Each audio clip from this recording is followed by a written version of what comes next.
ہماری آج کی گفتگو کا عنوان ہے فتنوں کے دور میں ایمان کی حفاظت، کیونکہ ہماری زندگی میں ایمان سب سے زیادہ قیمتی چیز ہے۔ اگر ایمان ہے تو دنیا میں بھی دل میں سکون ہے، راحت ہے، اطمینان ہے۔ اگر ایمان سلامت ہے تو موت کے بعد کے بھی سارے مرحلے آسان ہیں، ہمیشہ کی زندگی بھی اچھی ہے۔ اور اگر ایمان نہیں تو پھر کچھ بھی نہیں۔ سب سے بڑا مفلس اور فقیر وہ ہے جس کے پاس ایمان نہیں، اور سب سے زیادہ خوش قسمت وہ ہے جس کے پاس ایمان ہے۔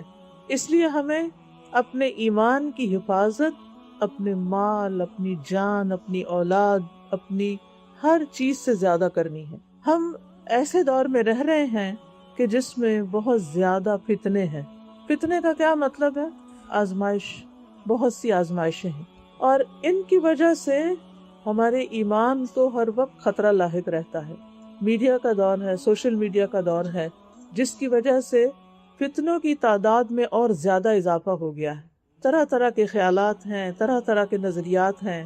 وہ باتیں جو ہم نے اپنے ماں باپ سے سیکھی، وہ دین اور ایمان جو ہم نے ورثے میں پایا، آج اسی پہ شک کیا جا رہا ہے۔ اور وہی دین و ایمان جو ہم نے اپنے بچوں کو سکھایا اور ان کو اس کی تعلیم دی، وہ ایسے ماحول میں اس ایمان کو ہی کھوتے چلے جا رہے ہیں اور اپنے دین کا نقصان کر رہے ہیں۔ لہٰذا اس میں تو کوئی شک کی بات ہی نہیں کہ ہر طرف سے فتنوں نے ہمیں گھیرا ہوا ہے۔ لیکن اس میں وہ کیا چیزیں ہو سکتی ہیں کہ جن کے ساتھ ہم اپنے ایمان کی حفاظت کر سکتے ہیں؟ ہماری زندگی اگر دیکھا جائے تو ویسے بھی سراسر ایک امتحان ہے، آزمائش ہے۔ الذی خلق الموت والحیات لیبلوکم، کہ وہ جس نے موت اور زندگی کو بنایا تاکہ تمہارا امتحان لے، تمہاری آزمائش کرے۔ کس بات کا امتحان؟ ایکم احسن عملا، کہ تم میں سے احسن عمل کس کے ہیں، تم میں سے اچھے کام کون کرتا ہے۔ لہٰذا یہ امتحان تو جس دن ہم دنیا میں آئے تھے اس دن سے شروع ہو چکا ہے اور موت تک یہ جاری رہتا ہے، بلکہ کامیابی کا انحصار اس پر ہے کہ ہمارا خاتمہ کس پر ہوتا ہے۔ کیونکہ حدیث سے پتہ چلتا ہے کہ ایک شخص ساری زندگی نیک عمل کرتا ہے لیکن مرنے سے پہلے کچھ ایسے کام کرتا ہے کہ اس کا خاتمہ بالخیر نہیں ہوتا۔ تو اس لیے یہ فکر کی بات ہے، اور ہمیں اس بات کو ایکسپٹ کر لینا چاہیے کہ ہم سب امتحان میں ہیں۔ یہ دنیا ایک بہت بڑا ایگزامینیشن ہال ہے جس میں ہمارے ہر ایکشن کو، ہماری ہر حرکت کو نوٹ کیا جا رہا ہے کہ ہم کرتے کیا ہیں۔ دنیا کا جب کوئی امتحان دیتے ہیں، آپ ایگزامینیشن ہال میں ہوتے ہیں، آپ 3 گھنٹے میں، 4 گھنٹے میں، جتنا بھی آپ کا ٹائم ہوتا ہے، اس میں آپ جو لکھتے ہیں اس کے بعد آپ آزاد ہوتے ہیں، باہر آ کے آپ فارغ ہو گئے۔ لیکن اس دنیا میں موت تک ہم فارغ نہیں ہو سکتے، ہم اس وقت تک امتحان ہی امتحان میں ہیں۔ لہٰذا بہت ضروری ہے کہ ہم اس بات کا جائزہ لیں کہ ہم اپنے وقت کو کیسے گزار رہے ہیں۔ یہ ایسا نہیں کہ ہمارا امتحان صرف بازار میں ہوتا ہے، یہ ایسا نہیں کہ ہمارا امتحان کسی مسجد میں ہوتا ہے، یہ امتحان ہمارے گھر میں بھی ہے، یہ بازار میں بھی ہے، یہ کسی مال میں بھی ہے، یہ کسی شادی گھر میں بھی ہے، اور یہ مسجد میں بھی ہے۔ ہر لمحہ ہمارے اوپر ایسے کیمراز فٹ ہیں کہ جو ہمارے صرف ظاہر کو نہیں، ہمارے باطن کو بھی کھنگال رہے ہیں کہ ہم کرتے کیا ہیں۔ اس لیے بہت ضروری ہے کہ ہم بہت محتاط زندگی بسر کریں، سوچ سمجھ کر زندگی بسر کریں، اور خاص طور پر ایسے دور میں جس میں اب آزمائشیں ہی زیادہ باقی رہ گئی ہیں، فتنے ہی زیادہ باقی رہ گئے ہیں۔ معاویہ رضی اللہ عنہ کہتے ہیں کہ میں نے نبی صلی اللہ علیہ وسلم سے سنا، آپ فرما رہے تھے دنیا میں صرف آزمائش اور فتنہ ہی باقی رہ گیا ہے۔ یہ 1400 سال پہلے نبی صلی اللہ علیہ وسلم نے فرمایا کہ دنیا میں اب آزمائش اور فتنہ ہی باقی رہ گیا ہے، اور خاص طور پر قیامت کے قریب فتنے زیادہ سے زیادہ ظاہر ہوں گے۔ اس کی بھی نبی صلی اللہ علیہ وسلم نے پیشن گوئی فرما دی۔ صحیح بخاری کی روایت ہے، آپ نے فرمایا قیامت اس وقت تک نہ آئے گی جب تک علم دین اٹھ نہ جائے گا، یعنی لوگوں کی دین کے علم سے کوئی دلچسپی نہیں رہے گی، زلزلوں کی کثرت ہو جائے گی، زمانہ جلدی جلدی گزرنے لگے گا۔ ہم سب ایکسپیرینس کرتے ہیں کہ وقت جو ہے پتہ ہی نہیں چلتا۔ اب 23 آپ دیکھیں کہ شروع ہوا ہے، اور یہ سال تو لگتا ہے کچھ اور بھی تیزی سے گزر گیا ہے۔ آدھا سال گزر چکا ہے اور دوسرے حصے میں داخل ہو چکے ہیں، اور پتہ نہیں وقت کدھر جا رہا ہے۔ پھر فرمایا اور فتنے فساد پھوٹ پڑیں گے اور حرج کی کثرت ہو جائے گی، اور حرج سے مراد قتل ہے، اور تمہارے درمیان مال و دولت کی اتنی کثرت ہوگی کہ ابل پڑے گا، یعنی لوگوں کے پاس مال و دولت بہت کثرت سے آ جائے گا۔ پھر اسی طرح آپ نے یہ بھی فرمایا کہ علامات قیامت 6 ہیں: میرا فوت ہونا، بیت المقدس کا فتح ہونا، بکری کے سینے کی بیماری کی طرح موت کا لوگوں کو دبوچنا، ہر مسلمان کے گھر کو متاثر کرنے والے فتنے کا ابھرنا، ہر مسلمان کے گھر کو متاثر کرنے والے، یعنی کوئی گھر ایسا نہیں ہوگا کہ جس میں اس کا انفلوئنس نہ ہو یا جس میں اس فتنے کی وجہ سے کوئی پریشانی نہ ہو۔ آدمی کو 1000 دینار دیے جائیں تو اس کا خاطر میں نہ لانا، یعنی یہ تو کچھ پیسہ ہی نہیں، یہ تو کچھ مال ہی نہیں، کم سمجھنا۔ اور روم کی غداری اور اسی کے جھنڈوں کے نیچے چلیں گے، اور ہر جھنڈے کے نیچے 12,000 افراد ہوں گے۔ یہ کچھ اور باتیں ہیں جو آئندہ اللہ ہی بہتر جانتا ہے کہ کس طرح سامنے آتی ہیں، لیکن باقی چیزیں تو ہم نے دیکھ لی۔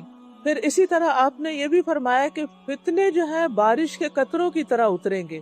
اسامہ بن زید رضی اللہ عنہ روایت کرتے ہیں کہ نبی صلی اللہ علیہ وسلم مدینہ کے ٹیلوں میں سے ایک ٹیلے پہ چڑھے، یعنی اوپر جگہ پہ چڑھے، فرمایا جو کچھ میں دیکھتا ہوں کیا تم بھی دیکھتے ہو؟ صحابہ نے کہا نہیں، ہمیں تو کچھ نظر نہیں آ رہا۔ آپ نے فرمایا میں فتنوں کو دیکھ رہا ہوں جو بارش کے قطروں کی طرح تمہارے گھروں کے اندر داخل ہو رہے ہیں۔ یعنی نبی صلی اللہ علیہ وسلم تو اللہ کے رسول تھے، خاص چنے ہوئے بندے تھے، تو ان کو کچھ ایسی چیزیں بھی دکھائی جاتی تھی جو ایک عام انسان نہیں دیکھ سکتا۔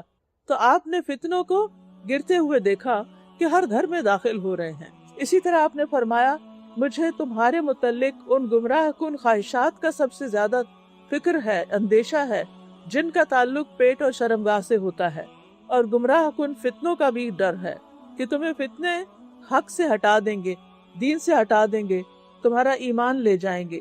اسی طرح ہم دیکھتے ہیں کہ ہمارا دشمن شیطان بھی فتنہ برپا کرنے کے لیے روزانہ اپنے لشکر بھیجتا ہے۔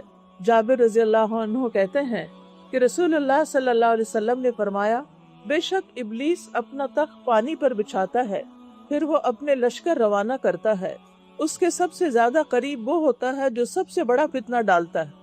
یعنی ابلیس کے لشکر ہیں اور وہ دنیا میں اپنے لشکر بھیجتا ہے، اور ابلیس سے سب سے زیادہ قریب کون ہے؟ جو سب سے بڑا فتنہ پرداز ہے۔ ان میں سے ایک آ کر کہتا ہے میں نے فلاں فلاں کام کیا، وہ کہتا ہے تم نے کچھ نہیں کیا۔ پھر ان میں سے ایک آ کر کہتا ہے میں نے فلاں کو اس وقت تک نہیں چھوڑا یہاں تک کہ اس کے اور اس کی بیوی کے درمیان تفریق کرا دی، طلاق دلوا دی۔ اور کہا جاتا ہے کہ اب طلاق کی ریشو شادیوں سے بھی زیادہ ہو گئی ہے، بچے شادی نہیں کر رہے، اور جو کر رہے ہیں وہ سیٹل نہیں ہوتے۔ بس وہ اس کو اپنے قریب کرتا ہے اور کہتا ہے تم سب سے بہتر ہو جو میاں بیوی کو لڑا کر آئے ہو، پھر وہ اسے اپنے ساتھ لگا لیتا ہے، یعنی اس کو اپنے گلے سے لگا لیتا ہے۔ تو اس سے آپ اندازہ لگائیں کہ کس قدر یہ فتنہ عام ہے کہ اچھے بھلے میاں بیوی کے درمیان چھوٹی چھوٹی باتوں پر آپس کی لڑائی جھگڑا اور آپس کی نوک جھونک اور بدمزگی اور ایسی چیزیں کہ جس کی وجہ سے ان کے باہمی تعلقات خراب ہو جاتے ہیں۔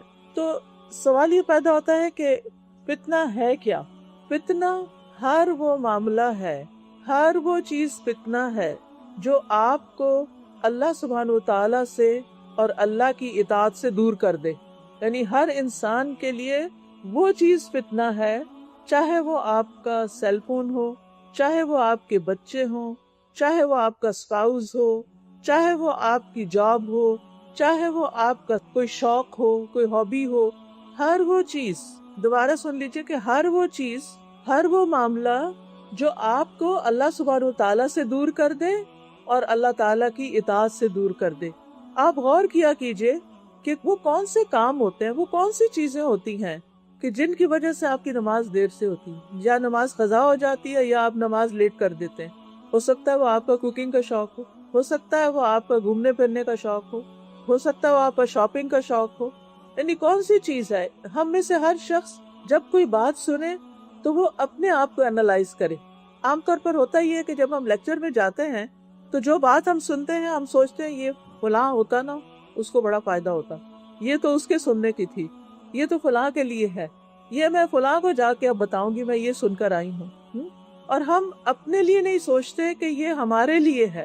علم کا فائدہ سب سے زیادہ خود ہماری اپنی ذات کو ہونا چاہیے۔ ہم جو کچھ بھی سیکھیں سب سے پہلے خود فائدہ اٹھائیں اور پھر اس کے بعد دوسروں کو فائدہ پہنچائیں۔ اگر ہم نے خود کھا لیا تو پھر دوسروں کو کھلانا آسان ہوگا. جو چیز ہم خود نہیں کھا رہے ہوں اور ہم دوسروں کو کہ آپ کھا لیں تو وہ کوئی پرواہ نہیں کرتا. لیکن اگر ہم اپنا ایکسپیرینس بتاتے ہیں کہ میں نے اس کو بہت ہی مزے کا پایا ہے اور مجھے اس سے بہت فائدہ ہوا، تو دوسرے کے کان کھڑے ہو جاتے ہیں، اچھا چلے میں بھی دیکھتا ہوں، میں بھی کچھ کرتا ہوں، میں بھی چکھ کے دیکھ لیتا ہوں. تو اس لیے علم بھی دوسروں پر، بات بھی دوسروں پر وہ اثر کرتی ہے جس پر ہم خود عمل کر رہے ہوتے ہیں. جو ہم خود نہ کر رہے ہوں اور صرف بتانے والے ہوں، وہ وقتی طور پہ تو لوگ سن لیتے ہیں لیکن اس سے ان کا عمل نہیں بدلتا. اس کے علاوہ بھی چونکہ عربی زبان بہت وسیع زبان ہے تو اس میں فتنے کے مختلف معنی بھی بیان کیے گئے ہیں. فتنے کا معنی مشقت بھی ہے کہ جو چیز انسان کو مشقت اور تکلیف میں ڈال دے. فتنے سے مراد مال بھی ہوتا ہے. قرآن مجید میں آتا ہے کہ تمہارے مال اور اولاد تمہارے لیے فتنہ ہے، اولاد بھی فتنہ ہے. اسی طرح لوگوں کا آپس میں لڑائی جھگڑا اور جس کو کہتے ہیں نا فتنہ فساد، وہ بھی فتنہ ہوتا ہے. فتنہ ظلم کو بھی کہتے ہیں. پھر یہ یاد رکھیے کہ فتنہ صرف شر میں نہیں ہوتا، فتنہ خیر میں بھی ہوتا ہے. جو نعمتیں ہمیں ملی ہیں وہ نعمتیں بھی ہمارے لیے فتنہ بن جاتی ہیں.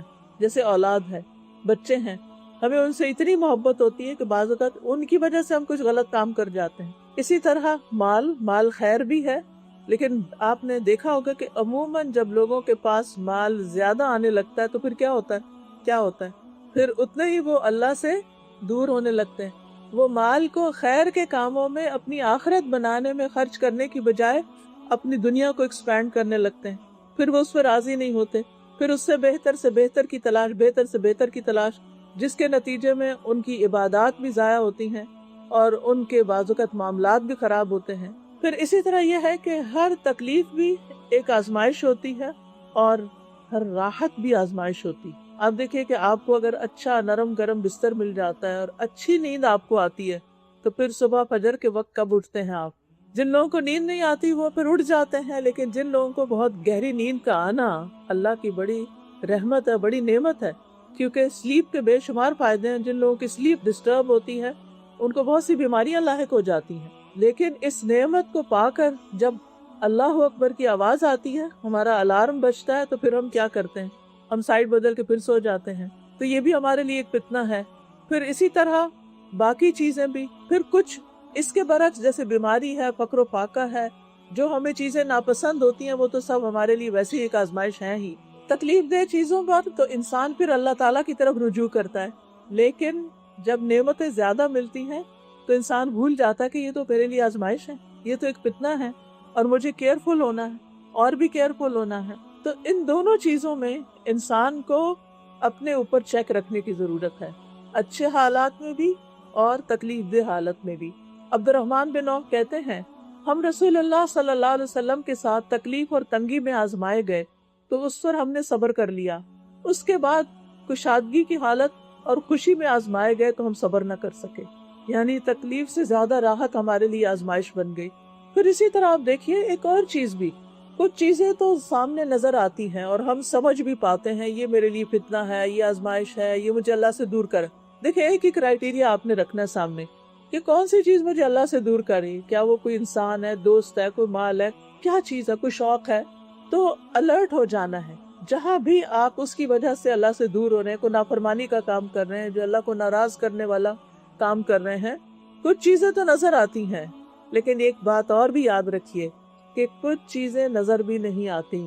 کچھ فتنے ہمیں دکھائی بھی نہیں دیتے، کچھ فتنوں کا ہمیں پتہ ہی نہیں چلتا کہ یہ ہمارے لیے فتنہ ہے.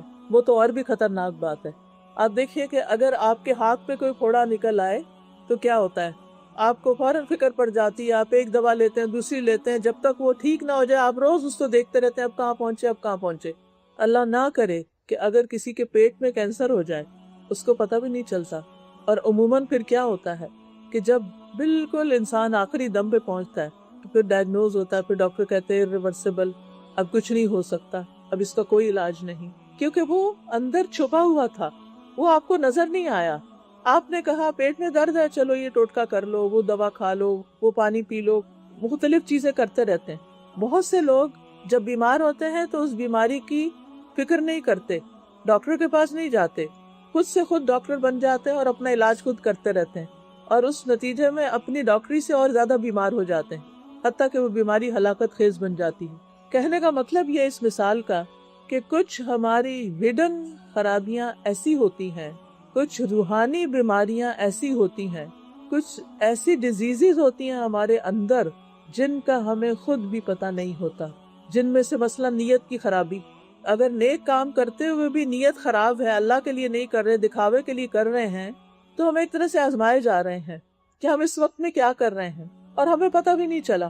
اسی طرح کچھ لوگوں کے لیے ان کی اپنی بد زبانی، زبان درازی فتنہ ہوتی ہے، اور وہ اس کو سمارٹ ہونا کہتے ہیں کہ میں بہت چالاک ہوں، اپنے آپ کو سوچتے ہیں، کہ دوسروں کو تو نہیں کہتے، میں بہت سمارٹ ہوں، میں بہت حاضر جواب ہوں، میں بہت ذہین ہوں، میں ہر ایک کو چپ کرا سکتا ہوں، میں ہر ایک کا منہ بند کر سکتا ہوں۔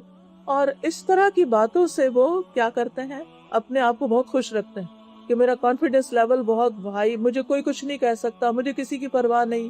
اس طرح کی جو تھنکنگ، اس طرح کے جو خیالات ہوتے ہیں انسان کے اندر، وہ انسان کے لیے ایک بہت بڑی آزمائش ہوتے ہیں کہ انسان اپنی برائیوں کو، اپنے برے خیالات کو، اپنے حسد کو، اپنے بغض کو، اور اسی طرح کی جو نفاق کو، منافقت کو، دو رخے پن کو ڈیٹیکٹ نہ کر پائے کہ یہ میرے اندر خرابی ہے۔ اور اگر کوئی اس کو یاد دلا دے یا بتا دے کہ دیکھو تم بات نہیں سیدھی کرتے، تم ٹھیک نہیں کر رہے، یا تمہارے اندر یہ بات صحیح نہیں ہے، تو پھر کیا کرتے ہم مائنڈ کر جاتے ہیں، اس سے ناراض ہو جاتے ہیں۔ لہٰذا وہ خرابیاں اندر ہی اندر پلتی رہتی ہیں، حتیٰ کہ انسان کے منہ سے ایسی باتیں نکلتی ہیں، انسان کے اندر سے ایسے برے کام نکلتے ہیں کہ وہ اس کی ہلاکت کا باعث بن جاتے ہیں۔ تو بہرحال بعض اوقات لوگوں کے لیے کوئی بھی آفت جو اس کو اس کے مقصد سے پھیر دیتی ہے، اس کے لیے فتنہ بن جاتی ہے، چاہے مال ہو یا اولاد ہو۔ مال کا فتنہ جہاں تک تعلق ہے، وہ کیا ہے؟ نبی صلی اللہ علیہ وسلم نے فرمایا، لوگوں پر ایک وقت ایسا آئے گا جب آدمی کو اس کی کوئی پرواہ نہ رہے گی کہ مال حلال طریقے سے حاصل کیا یا حرام طریقے سے کمایا۔ بس ان کو کس بات کی فکر ہوگی کہ ہم مال کما لیں، ہمارے پاس زیادہ سے زیادہ مال آ جائے۔ کہاں سے آتا ہے؟ کسی کو دھوکہ دے کے آتا ہے، چوری کر کے آتا ہے، لوٹ کے آتا ہے، اس سے کوئی فرق نہیں پڑتا۔ اسی لیے آپ دیکھیں کہ اس وقت تھیفٹ کی بھی، چوری کی بھی نئی نئی قسمیں ایجاد ہو گئیں۔ آپ کے کریڈٹ کارڈز ہیک ہو جاتے ہیں، آپ کے بینک سے پیسے نکل جاتے ہیں اور پتہ بھی نہیں چلتا۔ میں ایک دفعہ دبئی کی جیل میں درس دینے کے لیے گئی تھی، وہاں پر میں انوائٹڈ تھی، تو وہاں ایک بہت ینگ اسمارٹ لڑکی وہاں پر بیٹھی ہوئی تھی، جو کچھ میں کہہ رہی تھی سر ہلا رہی تھی، اور بعد میں مجھے بہت تجسس ہوا کہ باقی خواتین تو جو بھی تھی، لیکن یہ تو اتنی سمجھدار لڑکی لگ رہی، اس کو کیا مسئلہ ہوا؟ تو جب لیکچر ختم ہوا تو میں نے اس سے بات کی، میں نے کہا کہ تمہیں کیا ہوا، تم یہاں کیسے؟ تو کہنے لگی کہ میں آئی ٹی پروفیشنل تھی اور بس مجھے ایک لت لگ گئی تھی لوگوں کے بینکوں سے پیسے چوری کرنے۔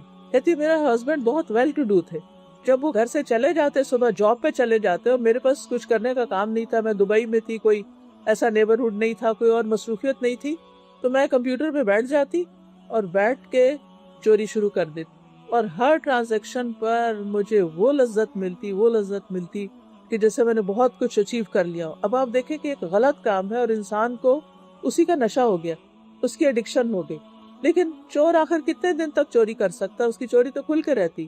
بہرحال وہ پکڑی گئی اور پھر وہ جیل میں بھیج دی گئی۔ اس کی زندگی تو خراب ہوئی، لیکن اس کے ساتھ آپ دیکھیں کہ کتنے سارے لوگوں کو نقصان پہنچا، خود اس کے گھر والوں کی عزت، خود اس کے ہسبینڈ کی پریشانی، اور بچے اور باقی سب۔ یعنی ایک انسان جب غلط کام کرتا ہے، کسی فتنے میں مبتلا ہوتا ہے، تو وہ صرف اپنے آپ کو نقصان نہیں دے رہا ہوتا، وہ دوسروں کو بھی نقصان دیتا ہے۔ اسی لیے ہمارے دین میں امر بالمعروف اور نہی عن المنکر بھی ہے کہ نیکی کا حکم دو اور برائی سے روکو بھی۔ اگر آپ کے علم میں آ جاتا ہے کہ کوئی شخص صحیح نہیں کر رہا، تو یہ نہیں کہ ہمیں نہیں پرواہ، مائنڈ یور اون بزنس، جو مرضی کوئی کرے، جیسے پنجابی میں کہتے ہیں سانو کی، جو مرضی کوئی کرے، تو نہیں، ہمیں فکر ہونی چاہیے، ہمارے اوپر اپنی ذمہ داری بھی ہے اور دوسروں کی بھی ہے، خصوصاً ہمارے لوڈ ونز جو ہیں، قریبی لوگ جو ہیں، ان کی تو ہمیں اور فکر ہونی چاہیے کہ وہ کیا کر رہے ہیں۔ بہرحال کہنے کا مطلب یہ ہے کہ ایک فتنہ کیا ہے؟ مال، جو بہت بڑا فتنہ ہے، جس میں سب سے بڑا فتنہ یہ ہے کہ مال کا سورس آف انکم ہم نہیں سوچتے کہ کیا۔ یہ تھیفٹ کی باتیں تو بہت بڑی باتیں ہیں، لیکن اس کے علاوہ بھی آپ دیکھیں کہ بہت سے لوگوں نے اب سوشل میڈیا کو انکم جنریٹنگ ٹول بنایا ہوا ہے۔ وہ ان سے انکم جنریٹ کرتے ہیں. اور مثلا یوٹیوب پر اشتہار، اب چینل بنا لیا، اس پہ جھوٹی سچی خبریں ڈالی، کچھ فیکٹس صحیح ہوئے کچھ غلط ہوئے، بعض اوقات بالکل ایسی انفارمیشن ہوتی ہے جس کا کوئی تعلق نہیں، لیکن دوسروں کو انٹرٹین کرنا. بعض اوقات اس میں فضول باتیں کی جاتی ہے. کچھ لوگ تو بہت فاؤل لینگویج یوز کر رہے ہوتے ہیں اور لوگ اس پہ ہنس رہے ہوتے ہیں اور ان کو بہت سی لائکس مل رہی ہوتی ہیں. اب کیا ہے، اس سے وہ انکم آ رہی ہے. اب انکم جو آ رہی ہے کیونکہ بہت سارے لائکس ہو گئے ہیں، بہت ساری چیزیں ہو گئی ہیں، اور ان کو مزہ کس میں آتا ہے؟ یہ ضروری نہیں کہ ہم سچی انفارمیشن ڈالیں. بہت سے وہ لوگ بھی اس میں شامل ہیں جو جھوٹی حدیثیں، حدیث کے نام سے، دین کی باتوں کے نام سے وہ لوگوں کو فارورڈ کر رہے ہوتے ہیں، اور اس میں مینی ٹائمز فارورڈڈ اوپر لکھا ہوا آتا ہے. اب اس طرح کی چیزیں لوگوں میں غلط انفارمیشن پھیلانا، دین کے بارے میں یا دنیا کے بارے میں یا ہیلتھ کے بارے میں یا فوڈ کے بارے میں یا ایکسرسائز کے بارے میں یا کسی بھی چیز کے بارے میں لوگوں کو مس لیڈ کرنا، یہ بہت بڑا ظلم ہے اور بہت سارے لوگوں پہ ظلم ہے. لیکن ہم صرف یہ دیکھتے ہیں کہ ٹرینڈز کیا ہیں، لوگوں کی پسند کیا ہے، لوگ کیا چاہتے ہیں، اور پھر جو اس پہ اشتہار آتے ہیں وہ چاہے الکوہل کے آئیں، چاہے کوئی زنا کی دعوت ہو، چاہے کوئی فحش قسم کی چیزیں ہوں، انہیں اس سے کوئی پرواہ نہیں کہ کہاں سے ہو رہا ہے، بس انہیں یہ ہے کہ ہمارے پیسے آ رہے ہیں. اسی طرح کے اور بہت سے طریقے ایجاد ہو چکے ہیں کہ جس میں پیسے کمانے کے لیے حلال حرام کی پرواہ نہیں کی جاتی. بہت سے لوگ سود لیتے ہیں، ایسی جگہوں پر اپنے اکاؤنٹس کھولتے ہیں کہ جہاں ان کو سود ملتا رہے، اور وہ بالکل پرواہ نہیں کرتے کہ وہ حلال ہے یا حرام ہے. اب دیکھیے کہ قرآن مجید میں بہت سے گناہوں کا ذکر ہے، ان کی سزاؤں کا بھی ذکر ہے، لیکن جتنی سخت سزا سود کے اوپر بتائی گئی ہے اتنی کسی اور چیز پر نہیں. اور وہ کیا ہے کہ جو اس حکم کو سن کے باز نہیں آتا اللہ اور اس کے رسول سے جنگ کے لیے تیار ہو جائے. کس میں ہمت ہے کہ اللہ کا مقابلہ کرے؟ لیکن یہ بھی ایک آزمائش ہے، یہ بھی ایک فتنہ ہے. پھر اسی طرح یہ ہے کہ ایسی گیمز بنانا، ایسی گیمنگ کرنا، بہت سے لوگ اس کو جوئے کی طرح کھیل رہے ہوتے ہیں اور اس سے پیسے بنا رہے ہوتے ہیں. یعنی کوئی یہ جاننے کی زحمت نہیں کرتا کہ یہ طریقہ حلال ہے یا حرام ہے، بس اس بات کی فکر ہے کہ کتنے پیسے بن گئے.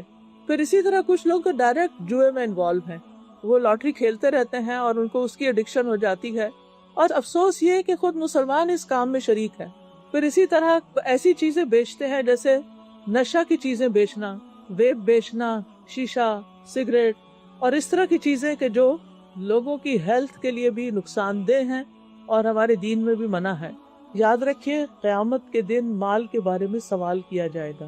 حدیث میں آتا ہے کہ انسان کے قدم اس وقت تک میدان حشر سے ٹل نہیں سکیں گے جب تک کہ 4 باتوں کا جواب نہ دے دے.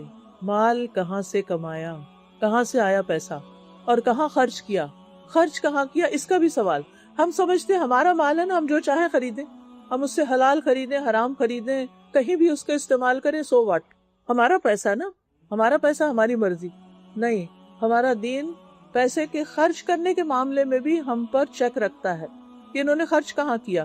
ابھی تو بینکس کے ذریعے اور ٹرانزیکشنز کے ذریعے ٹرینڈز دیکھے جا رہے ہیں نا کہ کریڈٹ کارڈ کے ذریعے کہ لوگ زیادہ زیادہ کہاں سپینڈنگ کرتے ہیں اور پھر اس کے مطابق چیزیں تیار ہوتی ہیں. بزنسز اس پہ چل رہے ہیں، مارکیٹنگ کا ایک ذریعہ ہے یہ. لیکن آپ دیکھیے کہ قیامت کے دن اس پر بھی پوچھا جائے گا کہ خرچ کہاں کیا، کس کو دیا، اچھے کام میں دیا یا نہیں دیا. قرآن مجید میں آتا ہے وَآتِ ذَا الْقُرْبَى حَقَّهُ وَالْمِسْكِينَ وَابْنَ السَّبِيلِ. یہ ان لوگوں کے لیے بہتر ہے، یعنی آتِ ذَا الْقُرْبَى حَقَّهُ وَالْمِسْكِينَ، رشتہ دار کو اس کا حق دو، چاہے وہ غریب ہے، امیر ہے، والدین کو دو، اولاد کو دو، رشتہ داروں کو دو، بیوی کا نان نفقہ دو. وَآتِ ذَا الْقُرْبَى حَقَّهُ وَالْمِسْكِينَ، اور اس کے بعد پھر مسکینوں کی خبر لو، جو تمہارے رشتہ داروں میں یا ویسے ضرورت مند ہیں ان کو دو، اور وابن السبیل مسافروں کو دو. ذالک خیر، یہ ان کے لیے بہتر ہے. یریدون وجہ اللہ، جو اللہ کا چہرہ چاہتے ہیں، جو قیامت کے دن اللہ کی ملاقات کی امید رکھتے ہیں اور وہ اللہ سبحانہ تعالیٰ کو دیکھ کر خوش ہونا چاہتے ہیں. کیونکہ جب اللہ تعالیٰ کو دیکھ لیں گے تو اس کے بعد کوئی خوشی، کوئی چیز اس جیسی نہیں لگے گی انسان کو. اور پھر آپ دیکھیے کہ مومن اپنے مال میں حرام کی ملاوٹ سے بھی بچتا ہے. ایک ہے پیور حلال، ایک ہے پیور حرام، اور ایک ہے مکس آمدنی. تو مومن کو اس سے بھی بچ کے رہنا چاہیے. مال کے فتنے میں ایک چیز اور منشن کروں کہ مال کو صرف اپنی ذات پہ خرچ کرنا بھی ایک فتنہ ہے. کیونکہ اب آپ دیکھیں کہ بچے کماتے ہیں، وہ ان کا مال ہے، وہ اپنے اوپر خرچ کریں گے، میاں کماتا ہے، اس کا اپنا مال ہے، بیوی کماتی ہے، اس کا اپنا مال ہے، اور دوسروں کا حق نہیں دیکھتے یا پھر اللہ کے راستے میں نہیں دیتے۔ آپ دیکھیں کہ اس وقت جتنی مسلمانوں کی کمیونٹی ہے، کیا ان کے لیے مساجد میں جگہ پوری ہے؟ کیا ان کے لیے انف اسلامک سکولز ہیں اپنے بچوں کے دین ایمان کو محفوظ کرنے کے لیے؟ کیا ان کے لیے ان کے بچوں کی دین اور ایمان کی حفاظت کے لیے ایسے پروگرامز کو اسپانسر کیا جاتا ہے کہ جس سے ان کے بچے واقعی کچھ سیکھ سکے، کوالٹی کی چیزیں سیکھ سکیں؟ کیونکہ ہمیں اس طرف خرچ کرنے کا خیال ہی نہیں آتا۔ ہم چاہتے ہیں کہ باقی ہم جہاں بھی خرچ کریں، ہالیڈیز پر ہزاروں ڈالر خرچ کر دیں، لیکن جب دین کے راستے میں خرچ کرنے کی بات آتی ہے تو پہلا سوال پوچھتے ہیں کیا اس میں زکوٰۃ لگتی؟ پہلا سوال۔ یعنی آپ دیکھیں یہ آپ اللہ کو دے رہے ہیں، اللہ کے راستے میں، کیا آپ اپنے کسی پیارے کو زکوٰۃ دیں گے؟ اپنے بچے کو زکوٰۃ دیں گے؟ کبھی بھی نہیں۔ اپنے بچے پہ تو اپنا سب سے زیادہ پسندیدہ مال خرچ کریں گے۔ مائیں کیا کرتی ہیں؟ اپنی جیولری سنبھال سنبھال کے کس کے لیے رکھ دیتی ہیں؟ اپنے ہی بچوں کے لیے۔ خود پہننے کا شوق بھی ہوتا ہے تو کہیں نہیں گھس جائے گی، خراب ہو جائے گی، یہ بچوں کے کام آئے گی۔ ہم اپنے لیے اور اپنے بچوں اور اپنے خاندان کے لیے تو یہ کرتے ہیں، لیکن جب مسجد میں دینے کی باری آتی ہے، ابھی ریسنٹلی الہدا مسجد کا کارپیٹ چینج کرنا تھا، تو جو ہی اناؤنس ہوا تو لوگوں نے پوچھا کہ کیا زکوٰۃ لگے گی اس میں؟ میں نے کہا مسجد کو زکوٰۃ دو، اللہ کے گھر کو زکوٰۃ دو، کیونکہ ہم اس کے علاوہ سمجھتے ہی نہیں کہ اس مال میں اور بھی حق ہے کسی کا، زکوٰۃ کے علاوہ بھی حق ہے۔ حدیث میں آتا ہے کہ انسان کے مال میں زکوٰۃ کے علاوہ بھی حق ہے، لیکن ہم اس حق کا خیال ہی نہیں کرتے۔ اور یہ بھی ایک فتنہ ہے کہ اپنی ذات پہ تو خرچ کرنا، لیکن اپنے رشتہ داروں پہ خرچ نہیں کرنا، اپنے بچوں پہ تو خرچ کرنا، لیکن غریب، یتیم، مسکین کے بچے پہ خرچ نہیں کرنا، ان بچوں کی پڑھائی اور ان کی سکولنگ اس کا انتظام نہ کرنا۔ پھر اپنے اوپر تو خرچ کرنا، لیکن اللہ کے گھر پہ خرچ نہ کرنا، اللہ کے دین کے لیے خرچ نہ کرنا۔ دنیا کی تعلیم کے لیے تو خرچ کرنا، لیکن دین کی تعلیم کے لیے خرچ نہ کرنا۔ بہت سے لوگ کسی بھی کورس میں داخلہ کیوں نہیں لیتے، کوئی لیکچر سننے کے لیے کیوں نہیں جاتے جہاں پر کوئی ٹکٹ وغیرہ لگاتے ہیں؟ ظاہر ہے جو بڑی بڑی کانفرنسز ہوتی ہیں، جیسے RIS ہوتی ہے اور اسی طرح کی کانفرنسز ہوتی ہیں، تو آپ دیکھیں کہ کتنی بڑی جگہ وہ ہائر کرتے ہیں، پھر کتنے اسکالرس کو باہر سے بلاتے ہیں۔ اب جو فل ٹائم اسکالرس ہوتے ہیں ان کی اپنی تو سورس آف انکم کوئی ایسا نہیں ہوتا، ان کو آنے جانے کا ٹکٹ بھی دینا ہوتا ہے، ان کے رہنے کے لیے ہوٹل کا بھی انتظام کرنا ہوتا ہے، کھانے پینے کا بھی انتظام کرنا ہوتا ہے، لیکن بہت سے لوگ ایسی کانفرنسز پہ کیوں نہیں جاتے؟ اچھا پہلے پوچھیں کہ فری ہے تو چلے جاتے ہیں، اور اگر فری نہیں ہے تو پھر ہم نہیں جا رہے، تو کس کا نقصان ہے؟ علم کا چشمہ بہہ رہا ہے اور آپ صرف اس لیے نہیں جا رہے کہ ہمیں کچھ پیسے خرچ کرنے پڑیں گے۔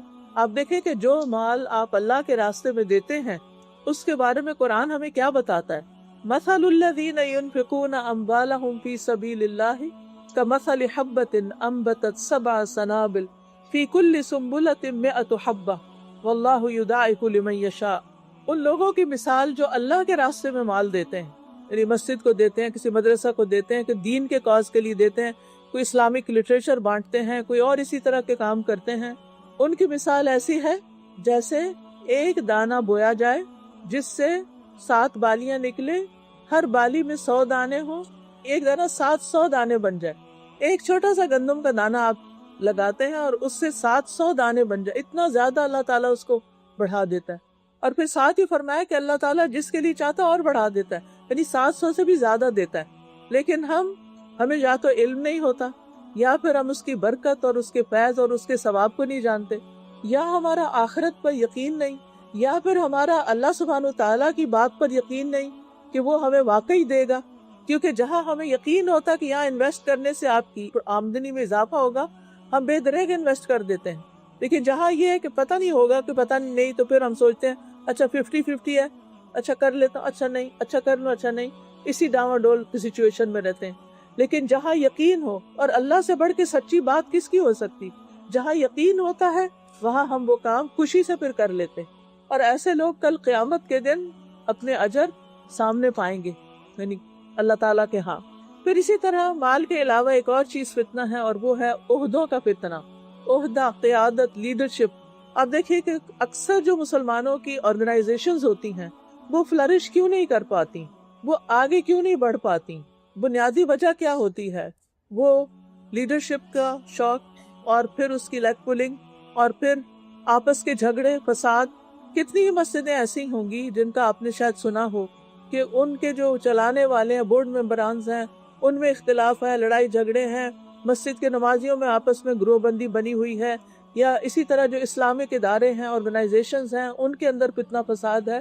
یہ ایک بہت بڑا فتنہ ہے. ہم دین کا کام کسی عہدے کے لیے نہ کریں، نمایاں ہونے کے لیے نہ کریں کہ میری کوئی سے بنے، مجھے لوگ پسند کریں، میری لیڈرشپ ہو، میں لوگوں کو کنٹرول کروں. ہرگز بھی یہ تمنا نہیں ہونی چاہیے. حدیث میں آتا ہے سید القوم خادمہم، جو قوم کا سردار ہوتا ہے وہ تو ان کا خادم ہوتا ہے، اس کو تو خدمت کرنی ہوتی ہے، اسے تو دوسروں کے کام آنا ہوتا ہے. لیکن بہت سے لوگ اس لڑائی میں، اس چپکلش میں نیکی کا کام ہی چھوڑ دیتے ہیں، بد دل ہو کے وہ ادارہ ہی چھوڑ دیتے ہیں اور اپنے آپ کو وڈرا کر لیتے ہیں. اور پھر شیطان اس چیز کو اتنا خوشنما بنا کے پیش کرتا ہے کہ لوگ کوئی کام کرنا ہی نہیں چاہتے جب تک ان کو کوئی پوزیشن نہ ملے، اور اس چیز کے شوق میں رہتے ہیں. اور پھر پاور کنٹرول، کہ پاور ہماری ہو، ہمارا کنٹرول ہو، ہماری سے ہو، ہماری مرضی ہو. اب آپ خود سوچیں کہ جس کام میں کوئی ٹیم ورک نہیں ہوتا، جس میں کوئی مشورہ نہیں ہوتا، جس میں ایک دوسرے کا خیال نہیں رکھا جاتا، پھر اس کام میں برکت کہاں سے ہو سکتی ہے؟ پھر اسی طرح یہ ہے کہ ایک اور فتنہ جو علم کا فتنہ ہے. علم کے فتنے میں کیا ہے کہ صرف دکھاوے کا علم حاصل کرنا، یعنی بڑی بڑی ڈگریاں صرف اس لیے لی جا رہی ہیں کہ اگر ڈگری بڑی ہوگی تو رشتہ اچھا ہوگا، اس کا کوئی یوز نہیں. بعض بچیاں ڈاکٹر بن جاتی ہیں لیکن ایک دن بھی پریکٹس نہیں کرتی. اب وہ آپ دیکھیں کہ ماں باپ نے فیس دی، یا آپ نے قرضہ اٹھایا، یا کسی بھی طرح جو کیا، اس کے بعد آپ نے اس علم کو استعمال ہی نہیں کرا. یہ وبال جان نے کہ آپ نے اپنے دن اور رات کتابیں پڑھ پڑھ کے لگائیں، ایکسپیریمنٹس کیے، گورنمنٹ نے آپ پہ خرچ کیا، آپ نے خود اپنے پہ کیا، ماں باپ نے کیا، اپنے آپ کو ایک مصیبت میں ڈالے رکھا، اور پھر اس کے بعد آؤٹ کم کیا ہوا؟ نتیجہ کیا نکلا؟ کچھ بھی نہیں. تو پہلے ہی سوچ سمجھ کے اس فیلڈ میں قدم رکھنا چاہیے تھا، نہ کہ صرف دکھانے کے لیے. تو یاد رکھیے، کوئی بھی علم چاہے دین کا ہو یا دنیا کا ہو، اس کو دکھانے کے لیے حاصل نہیں کرنا چاہیے، صرف شو آف کرنے کے لیے نہیں، دوسروں کو امپریس کرنے کے لیے نہیں کہ میرے پاس فلاں اور فلاں ڈگری ہے، یا پھر یہ کہ میرا سی وی ایسا ہے. اور آپ دیکھیں کہ اس وقت لوگوں کے سی وی لمبے سے لمبے ہوتے چلے جا رہے ہیں. ایک پیج نہیں، 2 3 4 پوری بک بنا لیتے ہیں آپ سی وی کی. کہیں ہاتھ بھی لگایا تو وہ بھی لکھ دیں گے کہ میں نے خیر کا ہاتھ کسی کے سر پہ رکھا تھا، فلاں چیریٹی میں $5 دیے تھے. بہرحال تو اس میں آپ دیکھیے کہ یہ ساری چیزیں، اتنا کچھ ہونے کے باوجود بھی جب آپ کسی کو ہائر کرتے ہیں، جو لوگ آپ میں سے ایسے کام پر ہوں گے، تو آپ دیکھیں گے کہ لوگوں کے اندر کام کی کوالٹی کوئی نہیں. بڑی بڑی ڈگریاں ہیں لیکن کرنے کا کام ہی نہیں آتا، بالکل جاہل ان پڑھ کی طرح ہے. تو ایسے پڑھائی کا کیا فائدہ کہ جس سے آپ نے زندگی میں فائدہ نہیں اٹھایا؟ کیونکہ قیامت کے دن پھر انسان سے پوچھا جائے گا کہ جو علم تم نے حاصل کیا اس پر عمل کتنا کیا، یعنی اسے کتنا فائدہ اٹھایا، خود فائدہ اٹھایا یا دوسروں کو فائدہ پہنچایا. پھر آپ دیکھیے ڈس انفارمیشن، غلط خبریں پہنچانا، لوگوں کو غلط باتیں بتانا، من گھڑت حدیثیں سنانا، سنی سنائی باتیں لوگوں میں پھیلانا، دین کے بارے میں جھوٹی باتیں آگے، بغیر تحقیق کے، بغیر ریسرچ کے، بغیر اوتھینٹیکیشن کے، جو سنی بات کہیں سے فلاں یہ کہہ رہا تھا آگے بتا دی. ایسا بھی نہیں ہونا چاہیے. اور پھر آپ دیکھیے کہ آج کل تو ایسی چیزیں فتنہ بن چکی ہیں کہ ایک غلط بات کوئی کرتا ہے اور پھر اس کو اتنا اشتہار اس کا دے دیا جاتا ہے کہ لاکھوں ویوز ہو جاتے ہیں اس کے، اور سب لوگوں کا دماغ خراب ہو جاتا ہے اس کو دیکھ دیکھ کے. وہ سمجھتے ہیں حق یہی ہے، جبکہ وہ لوگوں کو عین گمراہ کرنے والی باتیں ہوتی ہیں. تو اس لیے ہم سب پر لازم ہے کہ مستند اور صحیح طریقے سے دین کا علم حاصل کرے تاکہ اس فتنے سے ہماری حفاظت ہو سکے. پھر اسی طرح جدید دور کے فتنوں میں سے ایک فتنہ عورت بھی بن گئی ہے. آپ دیکھیے کتنے ہی گھر اس وجہ سے ڈسٹرب ہوتے ہیں جب ایسی عورتیں مردوں کے پیچھے پڑ جاتی ہیں کہ جن کی بعضوں کا شادی نہیں ہوتی اور بعضوں کی شادی ہوئی بھی ہوتی. آپ دیکھیے کہ کتنی ہی خواتین ایسی ہیں کہ جن کی ازدواجی زندگی جہنم بن گئی ہے کہ ان کے شوہر ان میں کوئی دلچسپی نہیں لیتے. بیوی سے بات کرتے ہیں تو ڈانٹ ڈپٹ کے، اور باہر کی عورتوں سے بات کرتے ہیں تو ہنس ہنس کے. پھر آپ دیکھیے کہ گھر میں بھی آتے ہیں تو موبائل ساتھ ہے، واش روم میں جا رہے ہیں تو موبائل ساتھ ہے، کمرے میں آ رہے ہیں تو چاہتے مجھے پرائیویسی چاہیے، میرے آفس کا بہت کام ہے، اور پھر موبائل کھول کے بیٹھ جاتے ہیں. رات کو بیوی کی طرف سے منہ موڑ کے دوسری طرف منہ کر لیا، اور جب تک نیند نہیں آتی موبائل پہ کچھ نہ کچھ فضولیات دیکھتے چلے جاتے ہیں. اور پھر اس کے بعد یہ کہ بغیر اللہ کا ذکر کیے، بغیر کوئی دعا مانگے سو جاتے ہیں. انسان کو نہیں پتا ہوتا کہ آج کی رات سونے کے بعد میں دوبارہ اٹھوں گا بھی یا نہیں. ہم سو کے جب اٹھتے ہیں تو دعا کرتے ہیں الحمدللہ الذی احیانا بعد ما اماتنا والیہ النشور. سب شکر سب تعریف اللہ کی ہے کہ جس نے ہمیں زندگی بخشی، اس کے بعد کہ ہم مر چکے تھے. یعنی نیند جو ہے وہ موت کی بہن ہے. اسی طرح آپ دیکھیے کہ فون پر سکرولنگ کا فتنہ، اس کے بارے میں ایک ریسرچ آئی ہے کہ ایک عام انسان دن میں 90 منٹ سکرولنگ کرتا ہے. بس آپ بیٹھے ہیں کسی بھی مارکیٹ پر، پہلے تو مارکیٹ جانا پڑتا تھا نا، گھر میں ہی مارکیٹ، ہاتھوں میں مارکیٹ سے کیا آ رہا ہے اور کیا ٹرینڈز ہیں، کیا نیا نکلا ہے. صرف کسی ایک سٹور پہ آپ چلے جائیں آن لائن اور اس کی آپ تصویریں دیکھنا شروع کر دیں اور اس کی آپ یعنی کہ پروڈکٹس دیکھنا شروع کر دیں، گھنٹوں گزر جائیں گے، آپ کو یاد بھی نہیں رہے گا کہ آپ نے اور کیا کرنا تھا. نماز لیٹ ہو رہی ہے، قرآن نہیں پڑھا، کوئی ذکر اذکار نہیں کیے، بس وہ دیکھے نہ لینا نہ دینا، نہ خریدنا اور نہ ضرورت، صرف دل بہلا رہے ہیں. پہلے مجھے یاد ہے کچھ سال پہلے جب انٹرنیٹ کا دور نہیں ہوتا تھا تو لوگوں کے گھروں میں بڑی بڑی کتابیں ہوتی تھی، موٹے موٹے والیوم ہوتے تھے جن میں مختلف سٹورز کی پروڈکٹس ہوتی تھی. تو لوگ فارغ وقت میں بیٹھ کے تو تھوڑی سی تصویریں دیکھ لیتے تھے، کچھ ڈسکرپشن پڑھ لیتے تھے، کچھ چیزیں آرڈر کر لیتے تھے. لیکن اب تو وہ چیز بھی ختم ہو گئی، اس سے بڑا فتنہ آ گیا کہ موبائل کے اندر ہی سب کچھ ہے. اسی طرح پھر آپ دیکھیے کہ کچھ لوگ دیکھ ایک چیز رہے ہوتے ہیں لیکن اس کے ساتھ ہی اور کیا آ جاتا ہے، کوئی ایسا اشتہار آ جاتا ہے، فحش چیز آ جاتی، بالکل ننگی عورتیں، ننگی چیزیں آ جاتی. آپ کو معلوم ہے کہ ہمیں اللہ تعالیٰ نے مردوں کو بھی اور عورتوں کو دونوں کو اپنی نگاہوں کی حفاظت کا حکم دیا ہے.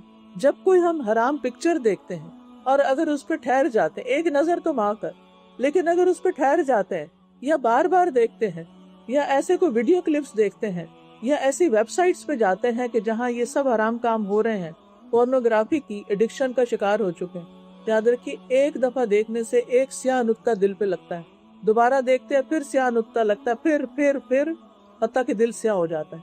جب دل سیاہ ہو جاتا ہے تو دل سخت ہو جاتا ہے، پھر انسان کا اللہ سبحانہ تعالیٰ کی عبادت میں دل ہی نہیں لگتا، دین کی کسی مجلس میں دل ہی نہیں لگتا، مسجد کی طرف قدم ہی نہیں اٹھتے، دینی مجالس اچھی ہی نہیں لگتی، کوئی واعظ و نصیحت پسند ہی نہیں.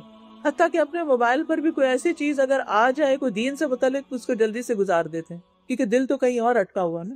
یہ بہت بڑا فتنہ ہے آج کے دور کا. اور پھر آپ دیکھیے کہ انسان ایسی چیزیں دیکھتا ہے، بھول کے بھی دیکھ بیٹھے، اگر بھول کے بھی دیکھ بیٹھے تو ہونا کیا چاہیے؟ استغفر اللہ پڑھنی چاہیے کہ یا اللہ میری تو کوئی نیت نہیں تھی، یہ چیز ایسے ہی میرے سامنے آ گئی، اللہ مجھے بچائے، میں اب نہیں دیکھوں. پھر اسی طرح آپ دیکھیے کہ ایک اور فتنہ جو ہے آج کے دور میں وہ اپنی جنس کو بدلنے کا ہے، اور یہ چیز بہت عام ہوتی جا رہی.